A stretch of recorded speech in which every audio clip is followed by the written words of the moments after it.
우리는 대강절을 맞아서 계속해서 예수님께서 이 땅에 오신 목적에 대하여서 지금 살펴보고 있습니다. 지난 시간에는 예수님께서 성령에게 이끌리셔서 시험받은 사건을 통하여 예수님의 승리가 시험으로 점철된 그 생애였고 그 시험을 이기시고 승리하셨다, 이런 말씀을 함께 나누었습니다.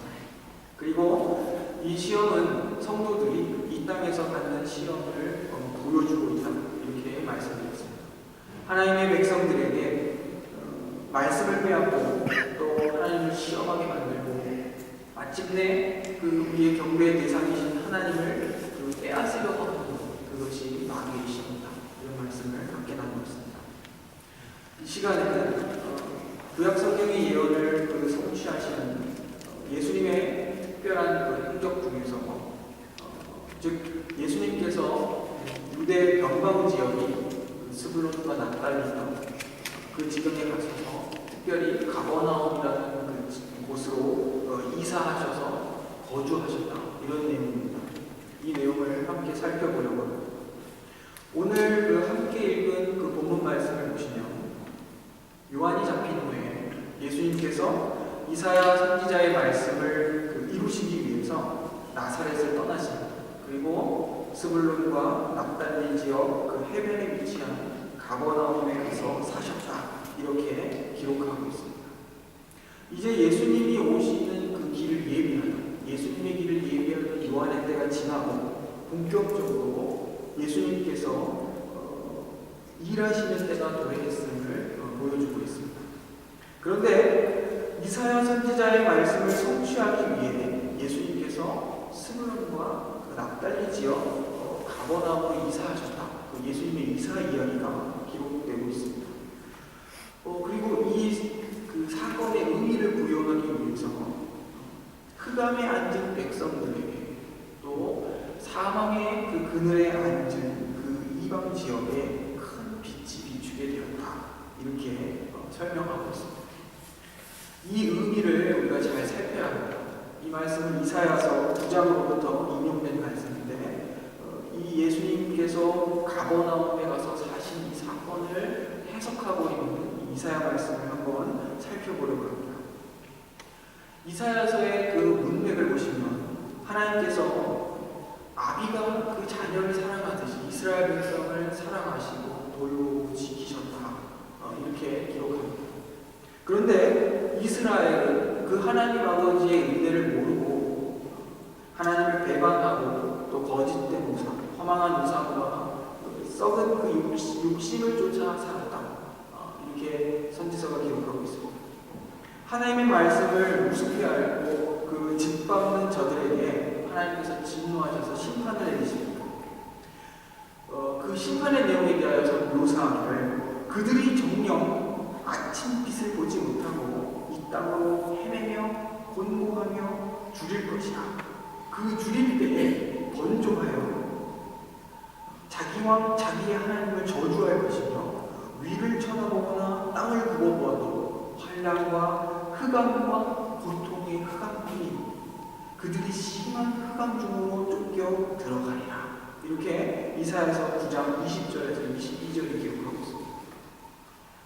하나님의 심판을 받아서 그 고통 가운데 있고 죽이는데 이 백성이 분노하는 것이죠. 오히려 하나님께 화를 내고 따지고 자기 왕을 저주하고 하나님을 저주하고 그때 어떻게 되겠느냐? 그들이 흑암 중에 걸 것이다, 이렇게 이야기하고 있습니다.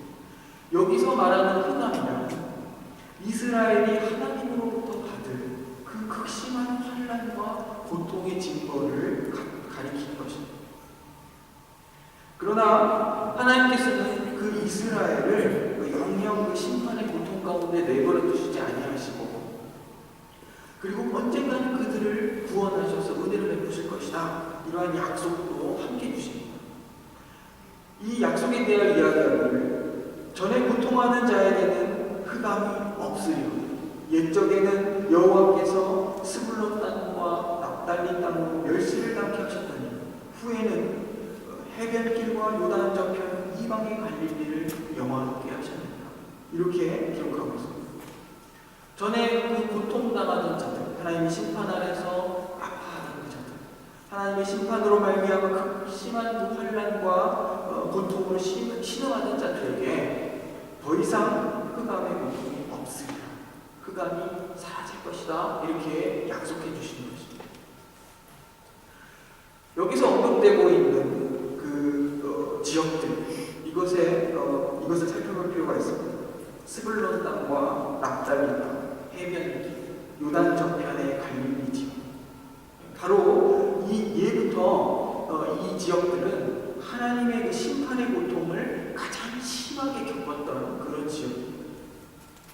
하나님께서 그 이스라엘의 죄악을 징벌하실 때에 주로 이방의 그 강한 나라들을 일으키셔서 그들을 치시고 그들을 심판하셨는데, 이스라엘 그 북쪽 그 변방에 위치한 이 지역들이 항상 그 외적인 침입을 제일 먼저 받고 또 가장 그 자주 그리고 심하게 고통을 겪었습니다. 말하자면 이스라엘 역사상 이들 지역은 하나님의 심판을 가장 철저하게 경험했던 바로 그 지역들입니다. 하나님께서는 전에 고통하던 자에게 심판의 흑암이 사라지게 하시리라 이렇게 약속하시면서 이들 지역들을 특별히 언급하신 것은 이들이 바로 하나님의 심판을 가장 뼈저리게 경험했던 그런 지역들이기 때문입니다. 가장 고통스럽게 심판을 겪은 그 지역에 가장 먼저 구원의 빛을 비추시리라 이렇게 약속을 하시는 것입니다. 이 약속이 어떻게 이루어지는가 한번 살펴보면 우리 장로님께서도 아까 예배 그 앞부분에 시편 이사야서를 읽으셨지만 그 말씀 9장의 말씀입니다. 기묘자요 전능하신 하나님이요 평강의 왕이신 그 메시아가 태어날 것입니다. 그 구원자가 그의 나라를 굳게 세우고 영원토록 보존하시는 그 구원하시는 날이 이르게 될 것입니다. 이 구원의 은혜가 바로 심판의 고통을 가장 심하게 겪었던 그 스불론 납달리 땅 갈릴리 지역에 가장 먼저 비추게 될 것이다. 이렇게 기록하는 것입니다. 하나님께서 자기 백성 이스라엘의 고통을 불쌍히 여기셔서 구원하시는 은혜를 우리는 보고 있는 것입니다. 이런 구원의 은혜를 베푸실 예수님께서 그들 가운데 찾아와 거하시게 된 일을 두고 그 이사야의 예언을 두고 표현하기를 흑암에 거하던 백성이 큰 빛을 보게 되었다. 이렇게 표현하는 것입니다. 캄캄한 흑암 속에서 절망으로 주저앉아 있던 백성이 큰 빛을 보았고 죽음의 고통을 당하던 자들에게 생명의 빛이 비추게 되었다는 말씀. 그것은 바로 예수님께서 천국 복음을 전파하심으로써 생명의 빛을 그 땅에 비추시기 시작했다. 이런 뜻입니다. 이 은혜가 지금 그 예수님의 천국 복음 선포를 통해 이 흑암의 땅에 큰 빛으로 비추고 있습니다. 예수님께서는 천국 복음을 전파하시면서 가르치시면서 함께 하신 것이 있는데 항상 모든 병과 모든 약한 것을 고치셨다. 이렇게 기록합니다. 여기서 우리는 그 천국 복음 전파와 함께 이루어지고 있는 그 예수님의 치유 사역을 항상 주목해야 합니다. 천국 복음이란 근본적으로 우리의 그 병든 것과 약한 것을 치유하고 온전케 하는 것임을 보여주고 계십니다. 예수님께서 각색 병과 고통에 걸린 자, 귀신 들린 자, 간질하는 자, 중풍병자들을 고치신 것은 천국 복음이라는 것이 우리의 그 모든 병과 약한 것을 고쳐 온전케 하신다는 것은 그 무엇보다 그 가장 근본적인 질병인 죄로 병든 모든 것을 고쳐 온전케 하신다는 그 사실이다. 이렇게 표적입니다. 그러니까 예수님의 치유 사역이 곧 죄로부터의 구원을 말하는 표적인 것입니다. 성경이 말하는 병은 대단히 은유적입니다. 그것은 그 죄의 결과로서 인간이 얼마큼 비참한 상태에 처해 있는가를 보여주는 어떤 그런 예입니다. 질병이란 그 그냥 단지 건강하지 못한 것, 건강의 결핍, 이것일 뿐만 아니라 생명의 결핍을 뜻합니다. 여기서 자유로울 수 있는 인간은 아무도 없습니다. 가난한 자나 부자나 이러한 비참한 상태에 모두가 처해 있습니다. 모두에게 구원이 필요하다는 사실을 보여주고 있는 것입니다. 하나님과 그 관계가 끊어져서 영원한 생명을 잃어버린 그 죄인들에게 내려진 흉벌이자 그들의 상태를 가장 잘 보여주는 것이 바로 질병입니다. 그래서 예수님께서는 병을 고쳐주시면서 언제나 그것을 죄의 문제의 해결과 연결짓고 계십니다. 그래서 예수님께서 예수님의 치유 사역은 언제나 자신이 죄인을 구하러 오신 메시아라는 사실을 그 알리는 시청각 그 교보제와 같은 그런 기능을 하는 것입니다. 예를 들면 이렇습니다. 예수님께서 문둥병자를 고쳐주십니다. 그 문둥병은 인간이 치유할 수 없는 질병입니다. 그 당시 불치의 병이죠. 이것은 그 죄가 치유 불가능한 성격, 그것을 보여주는 것입니다. 그래서 사람들은 그 당시에 문둥병을 가리켜서 하늘이 내린 벌이다 이렇게 생각했습니다. 그리고 그것은 병임에도 불구하고 그 병의 발병과 같은 치유를 제사장이 판단합니다. 또 한 가지 중풍병자가 있습니다. 예수님께서는 중풍병자를 고쳐주시고 네 병이 나았으니 침상을 가지고 가라 이렇게 얘기하시면 되는데 굳이 내 죄가 사함을 입었느니라 이렇게 말씀하십니다. 그로 인해서 유대인들과 갈등을 발생합니다. 왜냐하면 죄를 용서하는 것은 하나님 한 분이기 때문입니다. 그런데 굳이 예수님은 말씀하십니다. 내가 너희들과 싸우지 않고 하나님을 욕보이는 말을 하지 않을 수도 있었지만 굳이 내가 이것을 얘기하는 것은 나에게 죄 사는 권세가 있기 때문입니다. 예수님 자기 자신을 드러내시기 위해서 중풍병자를 고치신 것입니다. 또 날 때부터 소경된 자를 고치시는 어떤 사역이 있었습니다. 이것은 날 때부터 소경이었다는 것은 이제 사람들의 시각을 다 뒤집는 것입니다. 생각을.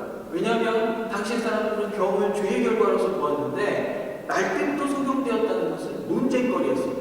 도대체 그가 누구의 죄 때문에 날 때부터 소경인가? 그 부모의 죄인가? 그런 건 아니라는 것입니다.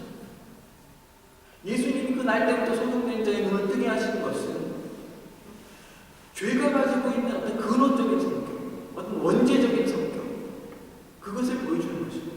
그런데 메시아가 오셔서 그 죄인들을 해결하신 것입니다. 영적으로 안매하고 보지 못하는 그 눈을 떠서 그리스도를 보게 하고 하나님을 보게 하는 것입니다. 예수님은 한 번 또 회당장 야이로의 딸을 고치러 가시는 그 길 가운데 혈루병을 앓던 여인을 고쳐주셨습니다. 그런데 특이하게 그 고치시는 사역의 끝부분에 기록하기를 혈루의 근원이 마르네 이렇게 기록하고 있습니다. 혈루의 근원이 마르네. 이것은 그 치유의 성격의 어떤 치유의 근원적인 치유의 성격. 예수가 오셔서 하시는 것은 단지 그 병의 증상을 완화시키거나 그 병을 없애는 그 정도가 아니라 예수님은 근원적 치유자라는 것입니다.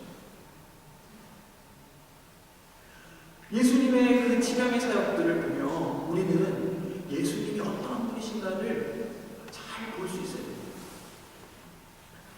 당시에 이스라엘 백성들은 정치적인 메시아를 갈망하고 있었습니다.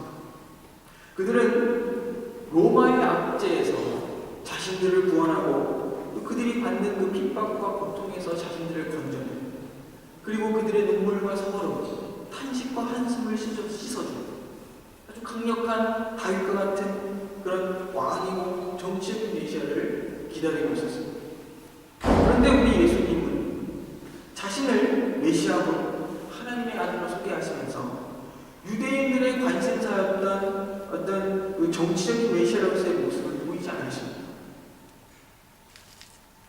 왜냐하면 예수님은 사람들의 그 현실적인 필요를 채우거나 혹은 눈에 보이는 문제들의 그 처방을 위해 오신 것이 아니라 인간의 근원적인 문제, 인간이 치유할 수 없는 질병, 곧 죄의 문제를 해결하기 위해 오셨기 때문입니다. 결국 유대인들은 하나님이 보내신 그 메시아를 거절하고 십자가에 못 박혀 죽었습니다. 그 메시아가 그들의 기대에 부응하지 못했기 때문입니다. 이게 자기 욕망과 자기 그 사랑으로 똘똘 뭉친 죄인들의 모습입니다. 우리의 싸움은 정치적인 군사적인 싸움이 아닙니다. 또한 우리의 싸움은 사회적이거나 경제적인 싸움도 아닙니다. 죄와의 싸움. 죄란 하나님의 말씀에 불순종하는 것이고 뿐만 아니라 그 말씀에 미치지 못하는 것, 그 모든 것을 뜻합니다. 근원적인 죄의 문제 해결 없이 우리에게 참된 평화와 안식은 없습니다. 여러분들 예수님께 어떤 기대를 가지고 이 자리에 나오셨습니까? 우리가 처음 예수님을 숭배하고 전도할 때 예수님은 우리의 그 눈물을 닦아주십니다. 근심이 있으십니까? 예수님께 내려놓으십시오. 예수님께서 모든 것을 고쳐주십니다. 이렇게 예수님을 소개합니다. 틀린 말이 아닙니다. 참으로 맞는 말입니다. 하지만 예수님이 하시는 일은 거기에 멈추지 않습니다. 우리의 현실의 문제를 해결하기 위해 예수님을 찾는다면 그것은 예수님을 오해하고 있는 것입니다. 예수님께서는 흑암에 있는 그 사망의 그늘에 앉은 우리들에게 찾아오셔서 생명의 빛을 비추기 위해 오셨습니다. 우리 죄의 문제를 해결하시고 우리를 하나님의 백성으로 삼으셔서 그 나라의 법과 질서를 따라 살며 그 나라의 복음을 전파하며 살도록 하시기 위해서 우리를 부르셨습니다. 오늘 본문 말씀 뒤에 제자들을 부르시는 이야기가 이어집니다. 어부들인 그 제자들, 어부의 직업을 가졌던 그 제자들을 불러 모십니다. 당시에 그 어부들은 통상 배우지 못하고 가난하고 비천한 어떤 사람들이었습니다. 세상에서는 쓸모없고 멸시당하는 사람들이었을지 모르지만 그들을 불러 천국 일꾼으로 삼으십니다. 그리고 귀한 일을 감당케 하시는 것입니다. 교회가 이와 같은 사명을 지고 있습니다. 예수 그리스도의 그 그리스도 되신 메시아 되신 죄의 문제를 해결하러 오신 그 구원자 되심을 증거하는 자로 우리가 부름받고 있습니다. 늘 기억해야 합니다. 하나님의 말씀을 떠남과 동시에 그 구약 성경을 보시면 항상 그 이스라엘은 극심한 어려움 가운데 처하게 됩니다. 그것은 어떤 외부로부터의 침략 이런 정도가 아니라 하나님의 말씀을 떠나는 순간, 하나님을 예배하는 자리, 하나님을 참으로 잘 경배하는 그 자리를 떠나는 순간 사회적으로도 무너지는 것을 보게 됩니다. 어떻게 되냐면 자기 욕심과 욕망을 따라 살다 보니 이스라엘 안에 불의가 넘쳐나고 토색과 탐욕과 차별과 착취와 어떤 사회적 가치와 질서까지 모두 파괴되는 것을 보게 됩니다. 그때 이스라엘은 하나님의 심판을 받습니다. 주변 강대국에 의해 침공당하기도 하고 또 온갖 그 비참과 고통을 스스로 자초한 것이죠. 하나님의 심판을 받게 됩니다. 백성들의 그 개인적인 삶도 흑암일 뿐만 아니라 민족적인 어떤 정치적인 상황도 흑암입니다. 그런데 이러한 이스라엘의 암울한 상황 속에서 하나님은 그 이스라엘의 회복을 약속해 주십니다. 그가 베푸시는 그 한 은혜, 그것이 뭐냐면 한 아이를 주시는 겁니다. 참 이상한 해결책이 아닐 수 없습니다. 이 총체적인 난국을 해결하려면 장군을 주시든지 혹은 위대한 지도자를 주셔야 그것이 적합할 터인데 한 아이를 주십니다. 이 하나님의 해결책, 그 아이는 기묘자요, 모사요, 전능하신 하나님, 영존하시는 아버지, 평강의 왕이라 이름하는 그 한 아이. 이것은 인간의 근원적인 그 죄의 문제, 그 부패의 문제를 해결하시려는 하나님의 크고 은혜로운 뜻을 보여주는 것입니다. 여러분, 사망의 그늘이 드리운 것 같고 온통 암흑 같은 우리 현실에서 강력한 힘을 가지고 그 암울한 우리 현실을 구원하고 우리의 그 고통스러운 현실을 개선하기 위해 오시는 메시아를 기대하십니까? 그렇지 않습니다. 우리의 현실이 고통스러운 것은 우리가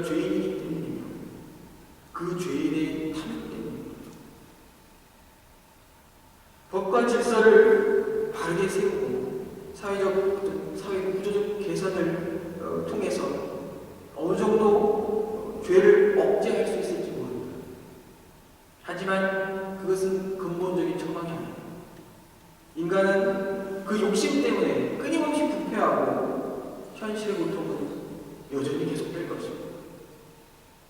우리의 현실의 그 결핍과 고통을 통해 우리의 근원적인 한계와 우리의 근원적인 문제인 죄를 인식해야 합니다. 죄에 대한 그 근원적 치유 없이는 인간 스스로 아무것도 해결할 수 없음을 잘 알고 하나님의 그 구원을 소망해야 하는 것입니다. 그리고 하나님의 은혜를 입어 그리스도 안에서 새 생명 얻은 자들은 죄와 싸우는 자들로 서야 합니다. 하나님이 기뻐하시는 것이 무엇인지 알고 또 세상이 잘못된 것이 무엇인지도 잘 분별할 수 있어야 합니다.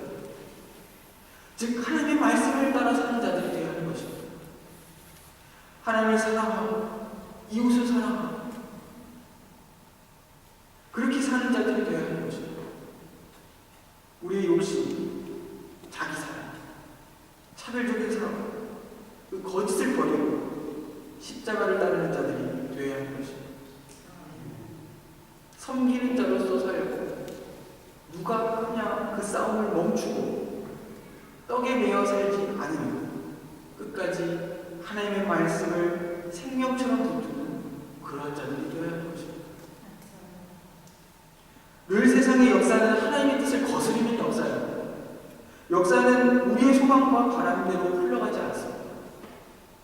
가장 무결하고 아름답게 보이는 순간조차도 인간의 욕심과 부패로 오염되는 것이 세상의 역사입니다.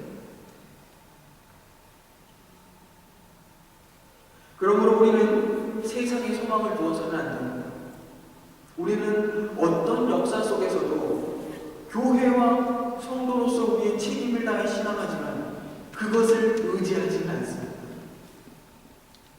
역사의 주관자이신 하나님만을 의지하고 그 어떤 역사의 진행 앞에서도 흔들리지 않습니다. 성도는 불의한 세상을 보며 더욱 믿음으로 사는 법을 배우는 것입니다. 그러나 세상에 대한 책임을 결코 포기하지 않습니다. 이것이 하나님께서 그의 백성을 가르치시는 방식입니다. 평강의 왕이라 불리는 한 아이가 우리에게 나오고 그는 하나님의 나라의 주권을 가지고 그 나라의 국권을 강하게 하고 영원한 평화를 이루며 그 나라를 복과 정의 위에 굳게 세우실 것입니다. 이 모든 일은 만군의 여호와의 열심히 이루어 가실 것입니다. 우리는 이것을 믿습니다. 우리의 할 일은 그 길에 하나님께서 우리를 도우시고 지키시며 보호해 주시고 위로하시고 격려해 주시길 기도하는 것입니다.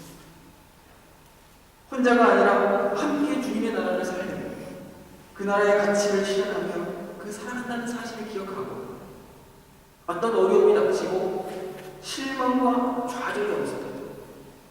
우리의 교회됨과 그 소중함과 그 위대한 가치를 잃어버려서는 안 되는 것입니다.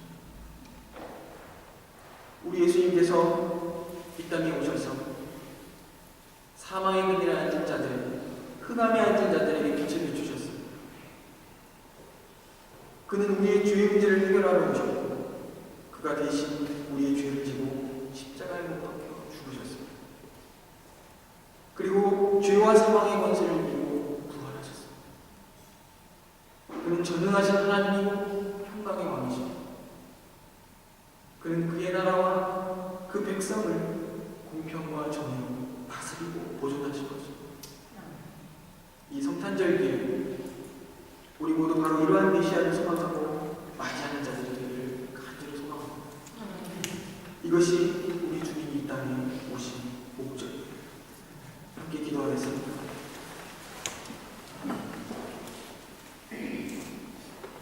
만군의 여호와의 열심히 평강의 왕을 구원자로 우리에게 주시고 우리의 죄와 죄책 그리고 그 결과로서 그 비참의 문제를 해결하여 주셨습니다. 인간이 치유할 수 없는 병, 우리의 죄를 치유하여 주셨습니다. 아버지 하나님, 이스라엘이 정치적인 메시아를 기대했지만 우리 주님은 세상 죄를 지고 가는 하나님의 어린 양으로 오심을 고백합니다. 그리고 우리의 가장 근원적인 죄의 문제를 해결하여 주셨습니다. 우리에게 참된 평안을 주심을 감사드립니다. 이 모든 죄악의 징벌로부터 우리를 회복하시고 우상과 불의와 거짓과 탐욕을 쫓았던 우리를 돌이키고 회복하셔서 사랑과 긍휼과 공평과 정의로 다스려 주시옵소서. 하나님의 통치가 교회와 성도들의 삶 속에 실현되고 발현되도록 지키고 보호하여 주시옵소서. 이 겨울 추위에 아직도 헐벗고 굶주린 많은 이들이 있습니다. 전쟁의 위협 속에 고통당하는 자들이 있습니다. 질병으로 고통당하는 자들도 있습니다. 거대한 삶의 무게에 짓눌려서 고통스러워하고 외로워하며 가슴 아파하는 자들도 있습니다. 이것이 우리의 참 고통스러운 현실입니다. 주님, 평강의 왕으로 찾아가 주시옵소서. 그들의 그루어진 인생의 문제를 해결해 주시옵소서. 그리고 그들의 아픈 현실도 만져주시옵소서. 주님 오심을 기념하는 이 귀한 성탄절기에 온 교회가 천국 복음을 전파하며 회개를 촉구하고 평화를 선언할 수 있도록 인도하옵소서. 존귀하신 예수 그리스도의 이름으로 기도드립니다.